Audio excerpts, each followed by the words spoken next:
When inspecting fire equipment, always follow manufacturer's instructions and recommendations. These guidelines contain general information to assist in the inspection of fire hose racks. In addition, refer to NFPA 25 for testing guidelines. When inspecting a fire hose cabinet, check for broken, cloudy, or cracked glazing, proper identification and accessibility of the cabinet, good overall condition of the metal, the ability of the cabinet door to open 180 degrees. All equipment parts such as valves, nozzles, fire extinguishers, and hoses are easily accessible for quick use during an emergency. Also check if cabinet requires a lock that permits building occupant access during an emergency. Assure the lock and all components of the locking system are functioning properly, along with the appropriate emergency access instruction decal.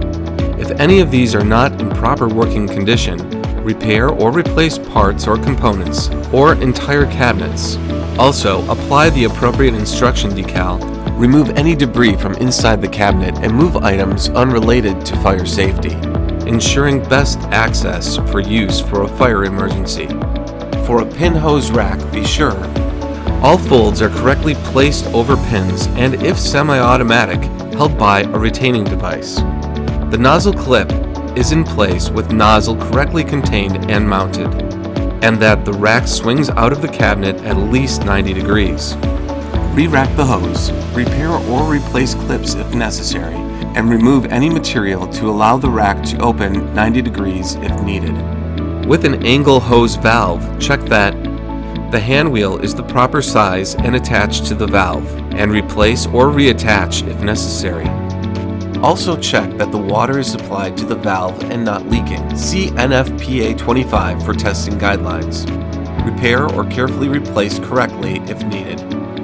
When inspecting a fire hose, you will need to look for signs of damage or leakage to couplings or hose since last inspection. Hose threads for local fire departments or correct adapters are present, and all threads and couplings are not damaged. And make sure the correct female hose coupling swivel gasket is in place. If threads or couplings are damaged, recouple or replace and retest. Also check that the hose is connected to the hose rack nipple and that it's not blocked. Reconnect and remove obstruction if necessary. Finally, ensure the overall condition of the hose. This includes the date of manufacture, if it's UL listed or FM approved, as well as being hydrostatically tested per NFPA standard.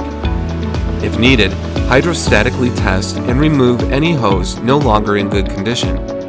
When checking the hose rack nipple, check to see if nipple is secure and clear of obstruction, and inspect threads on the hose end of the rack nipple for damage. Secure and clear the nipple of obstruction, and replace the nipple if necessary.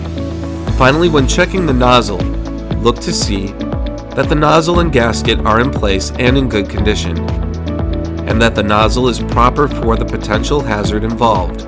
If not, replace and install a new gasket or correct nozzle. For additional information and guidance, consult NFPA 25 guidelines.